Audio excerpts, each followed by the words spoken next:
Father का अपने बेटे की गर्लफ्रेंड के साथ अफेयर हो जाता है। अब आगे क्या होगा, आज की हमारी मूवी डैमेज जो 1992 की एक हॉलीवुड मूवी है, इसमें हम देखेंगे। अगर आपको वीडियो अच्छा लगता है तो प्लीज़ इसे लाइक और कमेंट ज़रूर कर दीजिएगा, इस चैनल को बहुत सपोर्ट मिलता है। बिना किसी देरी के एक्सप्लेनेशन स्टार्ट करते हैं। मूवी स्टार्ट होती है और हमारा मेन कैरेक्टर स्टीफन हमें दिखाया जाता है। एक पॉलिटिकल ऑफिस में काम करता है। स्टीफन को प्राइम मिनिस्टर ने बुलाया और उसे अब प्रमोशन मिलने वाला है। उनके साथ जब उसकी मीटिंग होती है तो उसकी वो बहुत प्रेज करते हैं। वो अपने काम में बहुत अच्छा था। स्टीफन के घर पर उसकी वाइफ और बेटी है। उसका बेटा बड़ा हो चुका है और वो भी पॉलिटिकल ऑफिस में ही काम करता है। इसके बाद हमें स्टीफन के ऑफिस में पार्टी दिखाई जाती है। इस पार्टी में स्टीफन के पास एना आई, उसकी बेटे की गर्लफ्रेंड। वो अपने आप को इंट्रोड्यूस कराती है। स्टीफन को एना पसंद आई थी और इन दोनों में ऑकवर्ड साइलेंसेस थे। अब थोड़ा टाइम गुजर चुका है। स्टीफन का बेटा मार्टिन अपनी गर्लफ्रेंड एना को लेकर लंच के लिए आता है। यहाँ पर भी एना और स्टीफन ये दोनों ऑकवर्ड थे। स्टीफन की वाइफ इंग्रिड को एना बहुत ही अजीब लगती है। एना ने पूरे लंच तक उससे कोई भी बात नहीं की थी। इसके बाद हमें दिखाया जाता है एक दिन एना स्टीफन को कॉल करती है। उसने उसे एक लोकेशन और टाइम दिया। स्टीफन वहां गया और डायरेक्टली एना के साथ इंटीमेट हो जाता है। फर्स्ट सीन में जब ये मिले थे उसके बाद इनकी रिलेशनशिप डेवलप हुई है। एक दिन स्टीफन के पास उसका बेटा आया और वो बहुत ही खुश था। कहता है मुझे पॉलिटिकल एडिटर की जॉब मिली है। स्टीफन इससे सरप्राइज्ड हो गया क्योंकि बहुत बड़ा प्रमोशन है। वो अपने बेटे के लिए बहुत ही खुश था। अब इसी प्रमोशन की खुशी में सब फैमिली डिनर करते हैं। मार्टिन के ग्रैंडपा उसके लिए खुश थे। उसने इतनी प्रोग्रेस की थी। उन्हें एना भी पसंद आई। एना को उसके फैमिली के बारे में पूछा जाता है। कहती है मेरे फादर एक डिप्लोमेट थे। उसकी मदर एक फ्रेंच है। उसकी 4 शादियां हो चुकी है।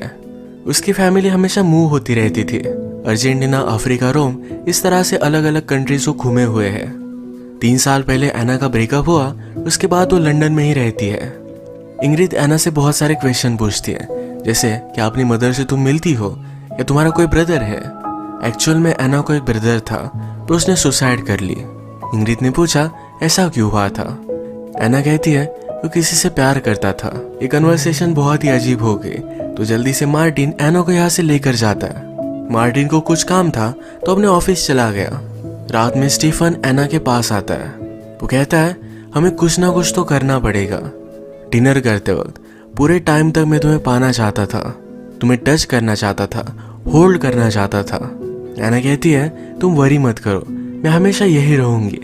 इसके बाद पैशनेटली ये दोनों एक दूसरे के साथ इंटीमेट हो जाते हैं। इंटीमेट होने के बाद एना अपने ब्रदर के बारे में और भी बातें कर रही थी। वो कहती है मेरी फैमिली को बहुत बार मूव होना पड़ा। मैं और मेरा ब्रदर हम दोनों ही एक दूसरे का सहारा थे। मेरा ब्रदर मेरे लिए पॉजिटिव हो गया। वो मुझे सिर्फ उसके लिए पाना चाहता था। एना की ब्रदर ने प्यार की वजह से सुसाइड की, पर ये प्यार वो एना से ही करता था। एना ने कहा लाइफ में सबसे बुरी चीज जो हो सकती है वो ऑलरेडी मेरे साथ हो चुकी है। मेरे ब्रदर के जाने के बाद मैं बहुत ही टूट गई थी। मेरे पास 2 ऑप्शन थे, एक तो मैं वैसे ही रहती या अपने आप को खड़ा करती। डैमेज्ड लोग ये बहुत ही डेंजरस होते हैं क्योंकि उन्हें फिर से उठना आता है।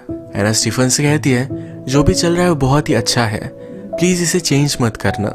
स्टीफन की एक कॉन्फ्रेंस थी तो वो चाहता था कि उसके साथ एना आए, पर एना उसे मना कर देती है। जब बाद में स्टीफन की अपनी वाइफ से बात हुई तो उसे पता चला कि मार्टिन और एना ये दोनों पेरिस गए हुए हैं। स्टीफन इसके बाद अपने कॉन्फ्रेंस में तो गया पर उसका मन लग नहीं रहा था। वो फिर अपना माइंड चेंज कर डायरेक्टली पेरिस आ जाता है। उसने एना को कॉल किया, एक जगह पर मिलने के लिए बुलाया। एना उससे मिली तो उसे किस करने लग जाता है। कहता है तुमसे बहुत प्यार करता हूँ, तुम्हारे अलावा मैं कुछ भी चीज देख नहीं सकता। एना कहती कि मुझे वापस जाना पड़ेगा। मार्टिन अभी भी सो रहा है। वो चली गई पर स्टीफन एना के ही होटल में रूम लेता है। उसने अपनी होटल की खिड़की से देखा तो एना और मार्टिन ये दोनों इंटीमेट हो रहे थे। स्टीफन को बहुत बुरा लगा, वो बहुत रोता है। स्टीफन घर आने पर नोटिस करता है उसकी डॉटर का बॉयफ्रेंड घर पर आया हुआ था। ये उसे बहुत ही अजीब लगा। स्टीफन की वाइफ कहती है तुम्हारी बेटी प्यार में है। आज जब स्टीफन फिर से ऑफिस गया तो फिर से एना को कॉल करता है। आज वो उससे सिर्फ इंटीमेट होने के लिए नहीं मिलना चाहता था। ये दोनों मिलकर एक पार्क में आए। एना को यह आइडिया अच्छा नहीं लगता। वो स्टीफन के साथ सिर्फ बेड की रिलेशनशिप ही रखना चाहती है। इसके अलावा वो कोई भी इंटीमेसी नहीं चाहती। स्टीफन कहता है मैं मेरी वाइफ को छोड़ दूंगा, यही सब के लिए ठीक होगा। एना कहती है तुम्हारे बेटी का क्या? स्टीफन ने कहा कि वो भी ठीक हो जाएगा, कोई भी प्रॉब्लम नहीं होगा। एना कहती है कि वो हमेशा के लिए तुम्हें हेट करेगा, तुम अपनी फैमिली लॉस्ट कर दोगे। और किस वजह से? ताकि मेरे साथ रह सको, मेरे साथ ब्रेकफास्ट कर सको। ये सब ऑलरेडी तुम्हें तुम्हारी वाइफ के साथ मिल रहा है। जो चीज तुम पाने की कोशिश कर रहे हो ये ऑलरेडी तुम्हारे पास है। एना चाहती थी कि सब कुछ जो चल रहा है वैसा ही चलना चाहिए। एक दिन स्टीफन का बहुत ही इंपॉर्टेंट इंटरव्यू था। उसकी वाइफ ने पूरा देखा, उसे कॉन्ग्रेचुलेट करती है।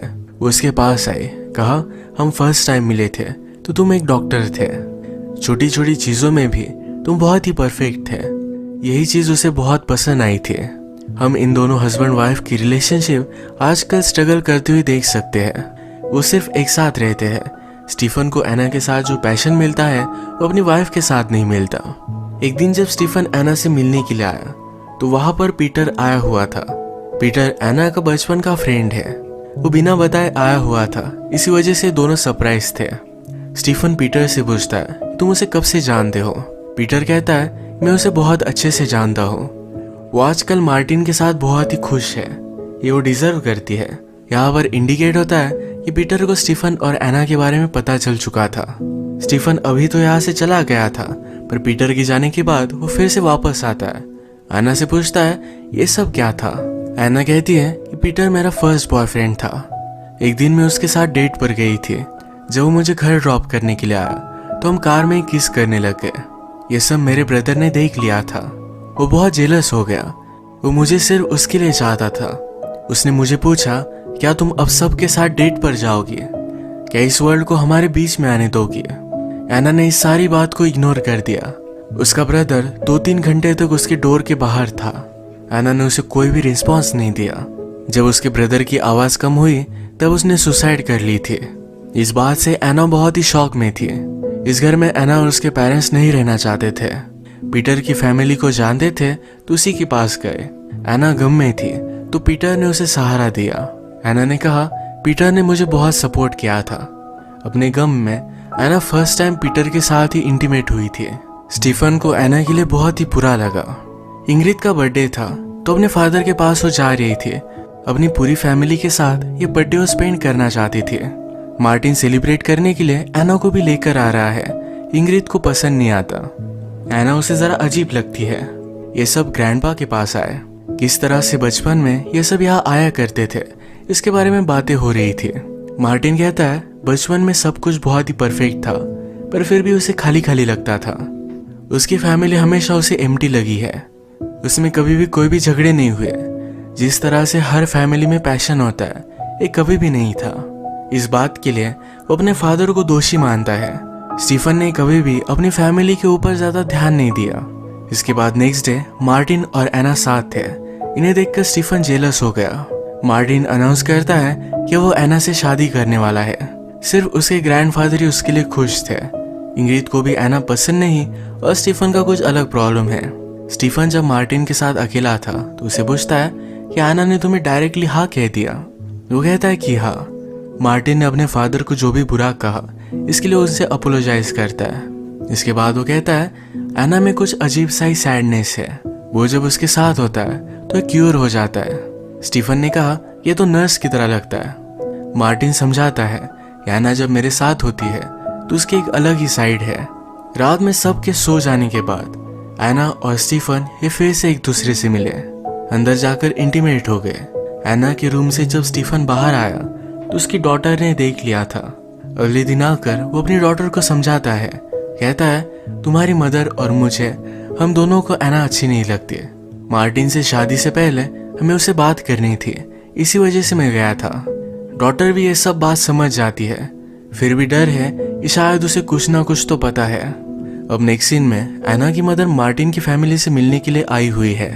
एना की मदर सरप्राइज थी कि मार्टिन एक बहुत ही अच्छा लड़का है।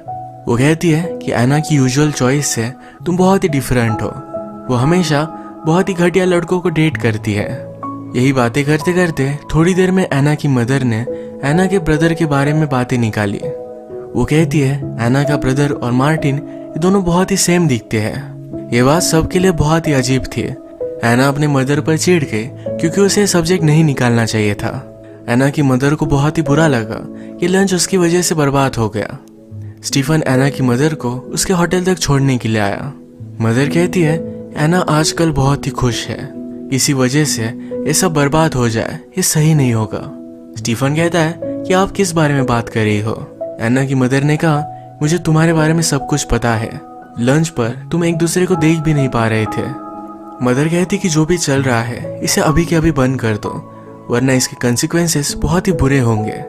स्टीफन ने फिर एना को कॉल किया, कहा हमारे बीच में जो भी चल रहा है हम अब खत्म कर डालेंगे, यही मार्टिन और तुम्हारे लिए दोनों के लिए सही है। इसके बाद स्टीफन मार्टिन से मिलने के लिए आया। मार्टिन की डेस्क पर उसकी एना की और स्टीफन की फोटो थी। इसे स्टीफन देख रहा था। मार्टिन कहता है अगर आप चाहो तो इस फोटो को रख सकते हो। स्टीफन ने आज कन्फेस किया, कहा तुम्हें जो भी लगता है ये सब कुछ सही है, हमारे फैमिली पर मैंने ज्यादा फोकस नहीं किया था। मुझे लगता था कि लाइफ में सब चीजें मैं कंट्रोल कर सकता हूँ, पर ये सही नहीं था। तुम स्मार्ट हो, तुम्हें इसके बारे में ऑलरेडी पता है। वो अपने बेटे पर बहुत ही प्राउड है। स्टीफन रात में बहुत ही देर तक काम करता है। वो डिस्टर्ब था तो उसे घर भी नहीं जाना था। आज पार्टी थी तो इंग्रिड ने उसे कॉल किया। वो उसे मना कर देता है, कहता है कि मुझे बहुत सारे काम है और मेरे कलीग भी मेरे साथ काम कर रहे हैं। हम देखते हैं इंग्रिड के पास स्टीफन के फ्रेंड थे।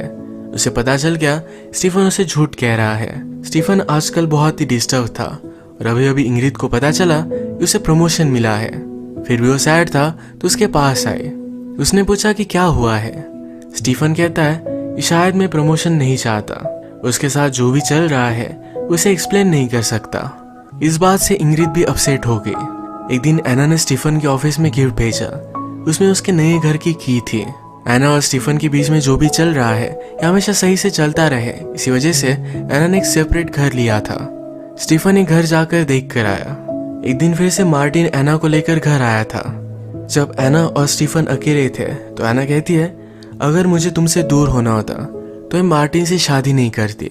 वो स्टीफन के पास रहना चाहती है, इसी वजह से वो मार्टिन से शादी करने वाली है। इन्होंने डिसाइड किया और फिर से एक दिन वो एना के घर पर मिले। ये जब दोनों इंटीमेट हो रहे थे तभी एना को ढूंढते हुए मार्टिन वहां पहुंच गया। उसने डोर खोलकर इन्हें इंटीमेट होता देख लिया। मार्टिन बहुत बड़े शॉक में था। उसका ध्यान नहीं रहा, ऊपर से वो नीचे गिर गया। उसकी इंस्टेंटली डेथ हो जाती है। स्टीफन वैसे ही भागते उसे गले लगा लेता है। वो बहुत रोया। अब एक्चुअल में यहाँ हुआ क्या, ये पुलिस की वजह से सबको पता चल गया। रात में स्टीफन घर पर आता है। उसकी वाइफ ने अपने आप को हर्ट कर लिया था। वो पूछता है कि तुमने ऐसा क्यों किया। वो कहती है ये दर्द बहुत ही ज्यादा है, इस पेन को हैंडल नहीं कर सकते। इंग्रिड ने कहा मार्टिन को एना के फ्लैट के बारे में पता नहीं था, पर होम ओनर ने घर पर कॉल किया। मार्टिन के लिए सरप्राइज था तो यही फ्लैट देखने के लिए हो गया। स्टीफन और एना के आने का टाइम और मार्टिन के वहां जाने का टाइम ये सेम हो गया। इंग्रिड ने कहा ये कोइंसिडेंस था, अगर उसे पता नहीं चलता तो ये हमेशा चलता रहता। तुमने अपने आप को मार क्यों नहीं डाला, तुम इतने बुरे भी नहीं हो सकते। वो रोने लग गए तो स्टीफन उसे गोलियां देता है। वो कहती है मुझे मेरा बेटा वापस चाहिए। अगली सुबह जब वो उठी तो स्टीफन उसके पास था। हमें एक दूसरे से कभी मिलना ही नहीं चाहिए था। क्या कभी तुमने मुझसे प्यार किया था? क्या मुझसे कभी तुम अट्रैक्टेड थे? स्टीफन इस पर कुछ भी आंसर नहीं कर पाता। आज उसे अपनी जॉब से रिजाइन करना पड़ा। अब वो फिर से एना से मिलने के लिए आया हुआ था। वहां पर एना की मदर थी। वो कहती है कि एना यहाँ से चली जा चुकी है। एना की मदर कहती है वो पीटर से मिलने के लिए उसके पास गई है। स्टीफन ने फिगर आउट किया कि एना अभी भी यही है। वो सब चेक करता है तो एना बेडरूम में ही थी। वो उससे कोई भी बात नहीं करना चाहती थी। इसके बाद मूवी में बहुत सारा टाइम गुजर चुका है। स्टीफन ने सब चीजें छोड़ दी। हमेशा अलग अलग जगह पर वो घूमता रहा। उसने रियलाइज किया कि हम ह्यूमंस कैसे बने हैं, हमारे पीछे पर्पस क्या है, इस सब के बारे में वो नहीं जानता। जब आदमी प्यार करता है तो जिस चीज को जान नहीं सकता उसके थोड़े से करीब आ जाता है। प्यार के अलावा इस वर्ल्ड में कोई भी चीज मैटर नहीं करती। अब वो अकेला पड़ चुका है। मार्टिन ने उसे जो फोटो दी थी उसने उसकी बड़ी फोटो बना ली है। उसे अपने बेटे और एना की बहुत याद आती है। वो हमसे कहता है कि उसने फिर से एना को एक बार देखा था। वो पीटर के साथ थी। एना के साथ उसका एक बेबी भी था। वो अपनी लाइफ में मूव ऑन हो चुकी है। इसी के साथ ये मूवी एंड हो जाती है। स्टीफन हमारा बहुत ही फॉल्टी कैरेक्टर है। उसका अभी भी भ्रम है कि एना से वो प्यार करता था, तो इसी वजह से उसने सब कुछ किया। उसकी एक ब्यूटीफुल सी फैमिली थी, कुछ पल के लिए उसने सब कुछ बर्बाद कर दिया और फाइनली वो अकेला था। इसके सब कंसिक्वेंसेस अब उसे आगे की आने वाली लाइफ में भुगतने पड़ेंगे। प्यार तो हम सबको करना चाहिए, उसकी लिमिट हमें पता होनी चाहिए। आज का वीडियो हम यही खत्म करते हैं।